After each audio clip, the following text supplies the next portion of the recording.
to go. Yeah. This is the Buffalo Nerd Sports Podcast, where we talk history of the game, numbers, and stats. And each week we highlight a charity that's doing good. If you haven't subscribed yet, then you should, because this the real deal. And you know I gotta shout out the Buffalo Bills. Turn it up to the max, sit back and relax. This the Buffalo Nerd Sports Podcast. Let's go. What is up, Bills Mafia? Welcome into this episode of the Buffalo Nerd, your home for Buffalo Bills football with a charity on top. Brought to you by SB Nation on the Buffalo Rumblings Podcast Network and is being served up to you live by Picasso's Pizza on the Buffalo Rumblings Vidcast Network. Treat yourself to the most flavorful pizza on game day. Picasso's, we are Buffalo Pizza. Shipping local and nationwide. Order online at picassospizza.net. I'm your host, Colt Schroeder. If this is your first time catching the show, appreciate you very much. If you're already part of the Nerd Mafia, well, welcome home. We got week 9 this week, the big showdown. We haven't played a division game in a while, right? I think it feels weird for a lot of people that we haven't played a division game, but we're going to get a ton of them in the back here. So super stoked about it. Super excited to chat about this game. What's up, Thomas? Welcome in, dude. See Richard's in the house. What's up, Richard? Thanks for being here, man. Appreciate you. So super excited about this one. The Jets were flying super high a couple weeks ago. They kind of are starting to trend downward, and now they're coming into a big time matchup against a real powerhouse in our Buffalo Bills. So we're going to chat that. We're going to chat a little bit about what happened against Green Bay, injuries, additions. We had a lot of things happen at One Bills Drive this last week. A lot of great things, I would say, but we'll get into all that as we move forward. But like we always do here on the show, we are going to start out by highlighting a charity off the top. And due to the fact that this is November and I am a male host, I'm going to go ahead and this week we are going to highlight Movember. That's right. So I'm pretty sure that if you're a male, you're pretty familiar with Movember by now. You guys will see that I will, if you follow along here throughout the month of November, you can check in occasionally here weekly and see how my stash is going as we grow it throughout the month of November here. So super stoked. They do a lot of stuff, obviously for males in regards of, cancer, mental health, all sorts of different things. They do a lot of cool events. You can get into it all over the country. You can set up local ones. You can do all sorts of different things. So it's a very cool organization. It's a very cool way to get involved. And obviously this is the month that they enjoy the most. So be on the lookout for this bad boy. For those of you watching who are probably questioning if I can even pull it off to see what this thing looks like at the end of November. I'll clean it up after this one so we have a little more identifier. But let's chat a little bit about last week. I think this was the first time in a long time. I know a lot of you guys that follow the show know that I do a lot of betting and do all that kind of stuff. And I typically stay away from the Bills. And I thought last week was the first time in a very long time that I actually took the Bills plus their number, which was, at 10.5 at that point in time, feeling that we would really kind of dominate that game. We dominated that game, and realistically, there were some missed opportunities there at the end, and we would have covered that number. But the Bills, great in the first half. The second half, there were some mental errors. You could feel it around the building afterwards, just watching the interviews and everything that was taking place. The players were not very happy after a victory, right? So there was obviously some things that needed to be cleaned up. But again, this is a high-powered football team. We're doing what we have to do to win. It's not always going to look great, but they did so much in the first half that it didn't need to look great in the second half. There was no concern ever that this game was going to go the other way. The Bills dominated, right? The scoreboard didn't get escalated as high as some were hoping, even, myself included, but they did the job. They beat a team that they should have beaten by a good chunk, and nothing went wrong. Minus 2 interceptions by Josh Allen. But I mean, in regards of nobody got hurt, we didn't lose a football game that we should win, and we're able to move on to our division matchup here this week. So very cool. Now, we chatted just a moment here about it. Now, there was a lot of things that took place this week. The trade deadline obviously happened. The Bills made serious moves. There was tons of chatter about big running backs. Brandon Beans cleared the air on a lot of that, who we actually went after, all that good stuff. But this is nice. This is a nice pickup for us. We'll just hit on the pickups real quick. In Hines, I love the addition. I think when you look around and you hear about this guy and you listen to other players and other coaches and other GMs and other defensive coordinators talk about him, I don't want to say it because I know a lot of people are portraying it like this was a need for us, right? This running back, pass catching running back. I believe we drafted the pass catching running back, but for me, this is the biggest and most important move because of the depth that it provides with a veteran. I think that when we get into the playoffs, you're in crunch time. If you're in something close, that you're going to feel very comfortable having Hines out there pass blocking for you late in a game, need him to make a big catch. That's a guy you can trust. So I love it. Right. This is a guy that's been in the league for a good amount of time. You heard him talk the other day, or maybe you haven't, but he mentioned that he was tired of just quarterback turnover, starting fresh every year. So he is going to excel here. I don't think it hurts James Cook really in the long run. I don't think we were necessarily trying to just throw him out there and keep making him produce. He was going to be brought along. So this addition is very nice. I love it. If something terrible happens to Singletary at this point, I feel Hines can really carry that workload for us if necessary. And this is a future move. You get a guy here, a couple years, he's now signed, and he's not expensive. $4.5 million, $5.25 million, I think, the following year, and none of that money is guaranteed.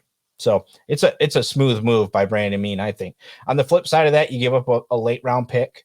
I talk about this quite a bit, that just those 6th and 7th round guys just don't really make this roster anymore, right? So when you're getting rid of picks like that, sure, you could hit on a guy, and some of the best players in the league have come from those spots.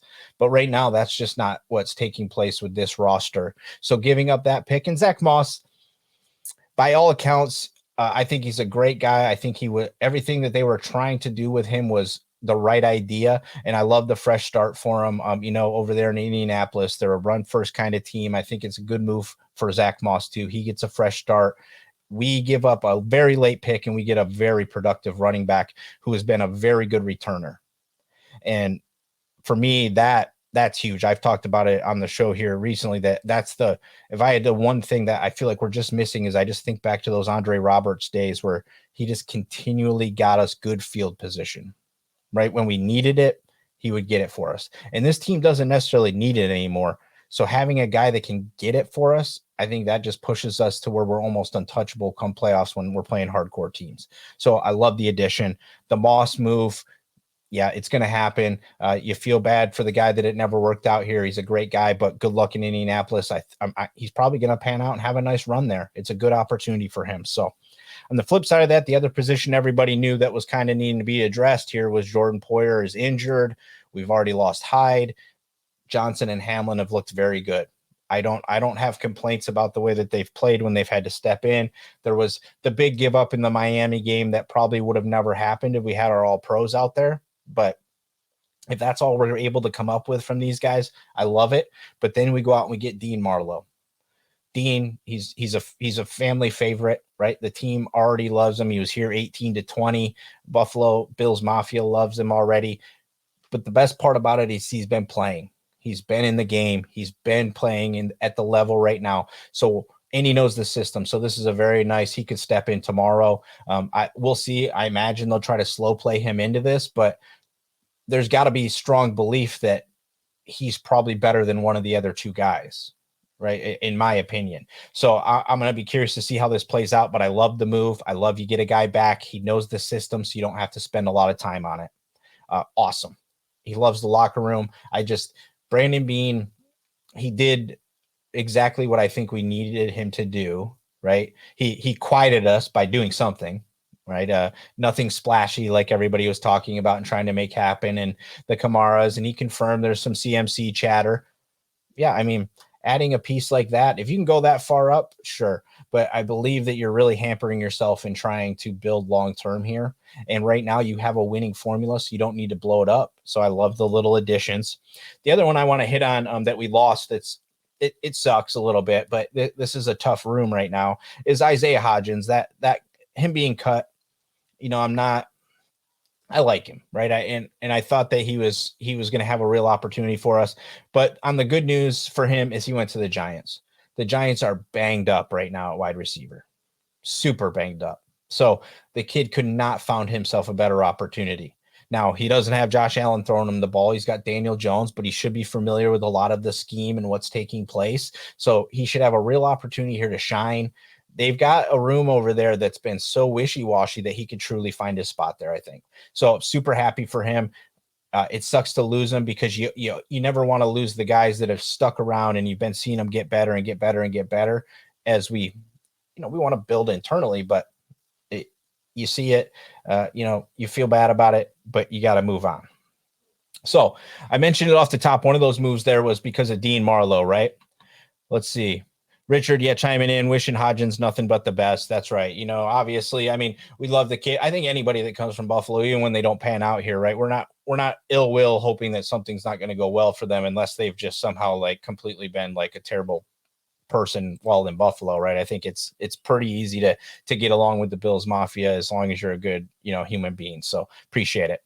But real quick, before we move on to the injury report, because that's going to be a big piece of moving into this week, I want to highlight my friends there that you can see if you're watching here at Better Edge. So Better Edge is the premier no-fee social betting marketplace. Better Edge allows users to create their own prices and lines for sports betting positions in 45 states. So they're often better than the ones you can find anywhere else. You guys can use the code NERD at sign up. It gets you $20 once you verify your account.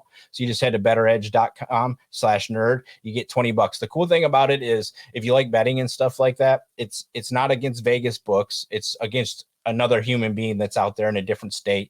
You essentially go on there, you put a line out saying, example tonight, right? We've got Philadelphia that's going to play against the Texans. So you say, hey, I say $100 says the Texans cover plus 15, and you put that out there and you see if there's somebody else that's like, you know what, I'm going to take that, and they'll bet you individually between just the two of you, all done through safe traffic and marketing. They've actually just announced the other day that they've now written over $50 million worth of orders, in it. So it's a very cool marketplace. They do competitions, they do auction squares, they do all sorts of cool stuff over there. So I think you guys should check it out. You might really like what they're up to. There's not terrible vig. You can find a lot like 101 instead of paying 110, a lot of cool stuff like that. So betteredge.com/nerd. You guys get $20 for going over there and verifying your account just for being part of the show. So very cool. Appreciate them and appreciate everybody listening. So let's see. Daniel's in the house. Good luck to Zach Moss as well. Yeah, unless he's playing Buffalo. Yeah, I mean, you never want him to do great. Maybe unless it's in like, blowout time. He gets to come in the fourth quarter and he has like a nice run or something. We can accept that. But do want to highlight the injuries this week, so let's hit them real quick. We got Spencer Brown was limited today, Tremaine limited today, and then we've had full participation out of Taiwan, which has been a while since he's been able to do that. Cam Lewis looks fine. Matt Milano was off to the side today, DNP'd. Von Miller DNP'd, but that's more of a rest day, I think. We got full Mitch today, so that's huge. Mitch Morris is huge. And then it looks like, Saffold is back in the mix today after his veteran rest day. So all in all, the team's pretty healthy. We'll continue to monitor the Milano and Poyer situations as we get closer to the game. I think Milano's going to be fine, right? He finished the game, and there was no mention of it until almost a day later. The Poyer thing, yeah, I'm not sure how that's going to play out. I wouldn't be surprised if he's down this week. And I think that we've seen the team so far kind of be really careful with these guys, right? I think they're really trying to keep him around for the long term. His value in the playoffs, even if he misses a bunch of games in between, could be worth him sitting around while we play some teams that we should be able to beat. So obviously we want him out there, but with Marlowe being added, he may not get a ton of action this week, but like I mentioned, he's been playing. So Poyer, I'm not going to be surprised if we see him sit out this week and maybe another week as we move forward. But the other addition, right? Trey, he's officially on the roster, the active roster. We don't know what that's going to look like for him this week. I mean, he's probably not playing this week. I think it's been said he's not going to play this week, right? But it's moving in the right direction. It's trending in the right direction. We're getting him back. The other piece, which I thought was pretty funny, and I totally spaced on this until I saw it the other day, was we still have Xavier Rhodes on this team. I totally forgot about that. So I'm curious to see how long he's going to stick around. Is there concern still with Trey enough that Rhodes does stick around? Are they keeping him around just to see what happens with Trey? Are they keeping him around just purely because we've got some young kids and they want the depth there? But it was interesting when I saw his name. I was like, oh yeah, I totally forgot all about the fact that he was still on this football team. But all in all, we've got a healthy football team that I think is capable of going onto the field this week, playing against the New Jersey Jets. Now, obviously, everybody likes to make this one, each and every week kind of the big, well, it's the Battle of New York, this, that, and the other, and the Jets were looking good. They came back. They came out hot when Zach Wilson came back, 4 straight victories. I mean, if you go and look at it, they didn't beat great teams. They had a win against the best quarterback they faced in that matchup was Aaron Rodgers, right? And we just saw Aaron Rodgers. It's not that hard to do. So the Jets come in at 5-3. Buffalo coming in at 6-1. Obviously, this is a big matchup, 5-6. That appears to be very close. But we just watched the Jets come off of a big loss to New England last week. They kind of found their way back to where they come from, and that's being kind of the little brother of the AFC East, right? Where we're used to being. They found themselves this week. So thought it was very interesting to see that the number came out at 11.5 points. Now, for those people that don't really pay attention to sports betting and everything, Vegas is very smart with football. So looking at the numbers kind of tells you a lot of time about what they think is going to take place in a football game. So tonight we have the undefeated Philadelphia Eagles, who are supposed to be the best team in the NFC, potential best team in the NFL. And they're going up against the 1-win Houston Texans. And they're a 14-point favorite against a one-win football team, right? The Bills are a 6-win football team, 11.5-point favorite at the other team's house against a 5-3 football team. And Vegas still believes that the Bills are going to win this game by 12 points or more. So I think that tells you a lot about what we should expect from this game. I don't think any of us really think that the Jets are going to beat us, but this is not a game that we should be really truly considered about in any kind of regard. If you go and look back at this, we've won this game the last 4 times that we've played this team. The last time that they actually beat us is when we rolled out. It was the rainy game, 2019. We sat the starters, right? And Sam Darnold beat our third string guys in the rain. That was the last time that they beat us. So when Josh Allen's been around and he's been in the game, we've won the last 4. Their building, our building. This is a game that we should absolutely win, right? So let's talk about offensive side of the ball real quick. I don't think that many of us believe that the offense should really feel threatened here, but ultimately this defense, if we just talk about the Jets defense, where they're ranked. So they're 10th against the pass, they're 9th against the run, and they're 11th with points allowed.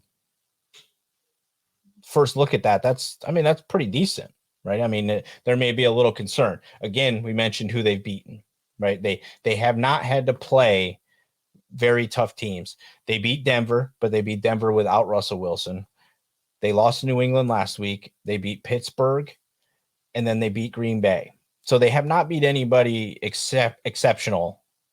Definitely not at the level of Josh Allen, right? So offensively, this game for me, we don't have to do very much different than what we did last week. I think Green Bay's pass defense is just as good, if not better, than this pass defense has shown so far this season.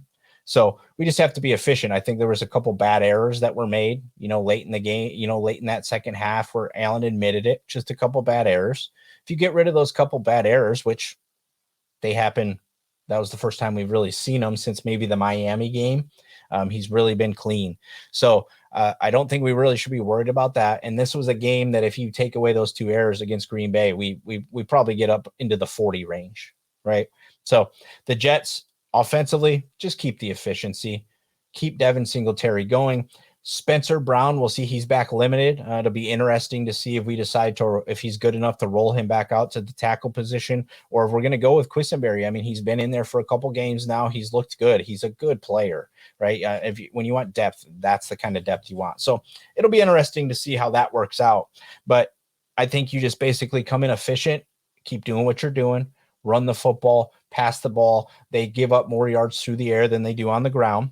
But this is a game to me that the one thing I want to see here happen is you just saw Diggs really get into it with one of the better cornerbacks in the league last week. And we went after it.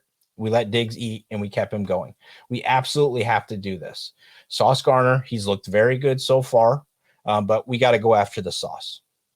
You want to break the backs of this defense, you go after Sauce Gardner. You show him that he does not stand a chance against who we are rolling out there with Josh Allen at quarterback. So Diggs, get him after the sauce early. If they really try to line him up against him one-on-one and have him follow around, I would love to see Diggs eat. So let's make sure Diggs eats. Let's eliminate the errors. Just be efficient.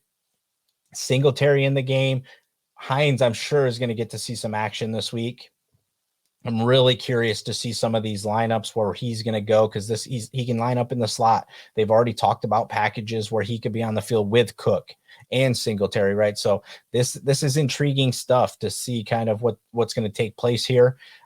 This may hurt Shaquille a little bit on getting on the field. Isaiah might even have to really step his game up here to not lose time to a guy like Hines, who's capable of being out there. So nothing big here on the offense. Be efficient. This is going to be a loud atmosphere. They're at 5 wins. They think this is their year, right? They're making big moves. They're trying their best. They've brought in big time players, but it's not there yet, in my opinion. So Bills offense, much more of the same this coming week. Keep it cool, calm, confident. Keep Josh upright and just work what we have, and Josh will destroy this team. Now, on the defensive side of the ball, I came across kind of a very interesting stat about our Zach Wilson that I thought was pretty interesting, because you talk about guys like Josh Allen, Mahomes, some of the guys that are the very best in the league at quarterback. They get rid of that ball around 2.5 seconds or less, right? You'll see them trending down below that 2.5, maybe some above, but 2.5 is kind of that set number. Zach Wilson trends very heavily towards 3.5 seconds or more a lot of the time.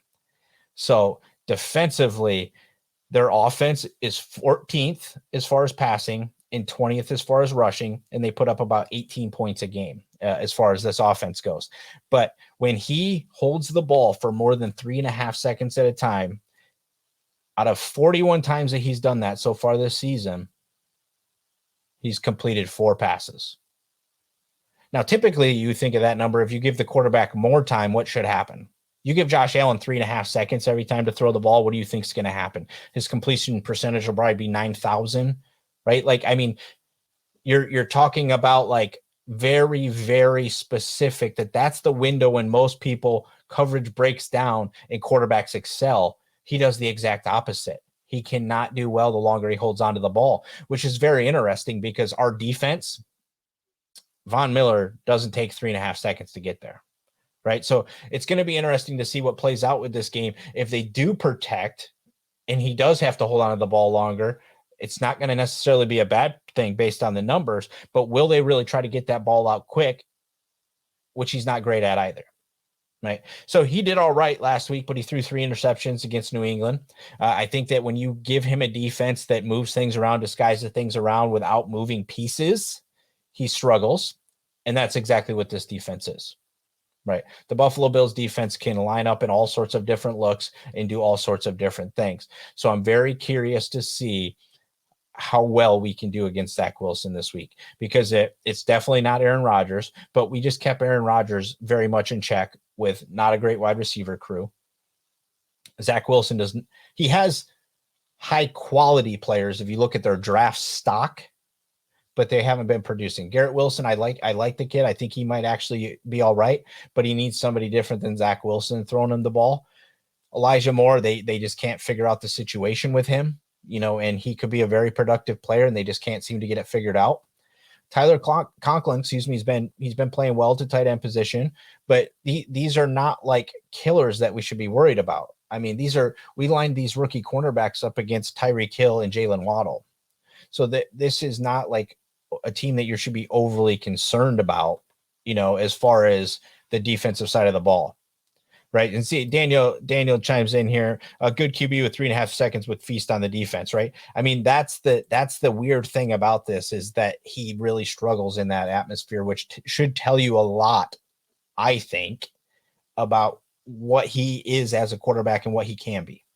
So this offense was winning games, and they were doing okay when they had Breece Hall. They played their first game without Breece Hall last week, and we saw that when they don't have that 30, 40-yard run, that big play, he was making a big play every game that was really changing things for them. They're completely different. Completely different. So on the defensive side of the ball, I got just 3 quick kind of keys to the game for me on this one. Just grind. This defense is very good at it. If we give up some little dink and dunk stuff because they're concerned with how long he's holding onto the football, so they push him trying to get it out, just grind like we typically do. Calm, cool, collected, and grind. Tackle You don't give up the big play. I don't see any way that this offense can really come out and just get after us. So just grind, tackle, and just the young men on the back end, because I do believe that we might be Poyerless in this one, that they just hold up the back end. Don't give up the back end. The only one big mistake that they've had all year was they gave up the back end on that one play, and they were close. They were almost there. They almost had it. So this is very much like we're in the territory, I think, in the back half of the season here, where maybe minus Minnesota next week, and I still feel good about that. We should feel very, very, very confident going into every one of these games. And I'm even more confident now with the fact that Vegas is telling me that they believe this is a 12-point game. We just went up against the Green Bay Packers at home on Sunday Night Football, where the number was 10.5. Now we're going on the road against a team that's got 5 wins, that's in the division, that's typically tight, right? Division games find ways to be tight. And then if you go and you look at even a little deeper into this, and you look at like the bet percentage on each side of the money's on the Bills right now still too. So there's a lot of things saying that the Buffalo Bills are going to be victorious against the New Jersey Jets. And they'll have to back down again, take their place as they're behind us again. That's where they belong. It's A-okay. So for me, I've kind of been going back and forth on the score this week. I do think that this is going to be a fairly similar game to what we saw last week, where we'll come out, we'll do our damage.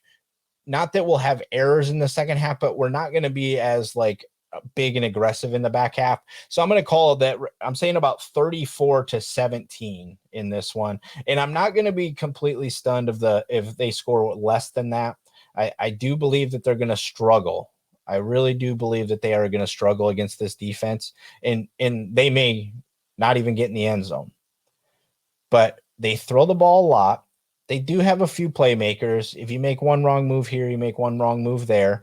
And realistically, if we start getting up on them, it's throw happy. A lot of times when throw happy, teams can just score maybe some late garbage points. 34-17, 34-13, 34-10, somewhere around in that range. This doesn't feel like a game that we'll have to work incredibly hard. I imagine a fairly pushy and kind of first quarter, little bit left in the second quarter in their tank, but by halftime, I feel like we should have our basically have our feet on their neck already, ready to just snap it and put them out of their misery heading into the third quarter. That's where I am. But I look forward to watching it, each and every week, especially as we got these pieces moving in with Hines and stuff. This team has been changing. There's been little pieces have been changing. The sack percentages have been really good. The defense is looking really good. We've been losing some guys. Some guys have been in and out. So just seeing this team each and every week continue to be like nimble and navigate through all this. Brandon Beane and Sean McDermott have done such a good job in building us an incredible roster this year. And I'm super excited to see it go out this Sunday for a 10 a.m. game, which it doesn't feel like we've had one of those in a while. But that's 10 a.m. for me. Sorry, 1 o'clock game for you guys. But on the East Coast. But enjoy it, have fun. It should be a blowout. Hopefully, I'd love to see us go in their building and hurt their feelings yet again, and just continue to climb the AFC East charts. So that's going to do it for this week's show. I appreciate all you guys listening in. Those of you that have been hanging out, chiming in the chat, please like and subscribe and share and do all that good stuff. Comment, let me know what's going on, all that good stuff. I appreciate you guys listening in. Make sure you head over and check out betteredge.com, /nerd. Get your $20 over there and check out their platform. It's pretty cool. It's kind of fun. Just going up against other people. You can set up stuff with your coworkers. You can do all sorts of different things. So it's a blast. But appreciate you guys. And of course, go Bills. Make sure you leave a review and subscribe so you never miss another episode. We'll see you next time. Leg out!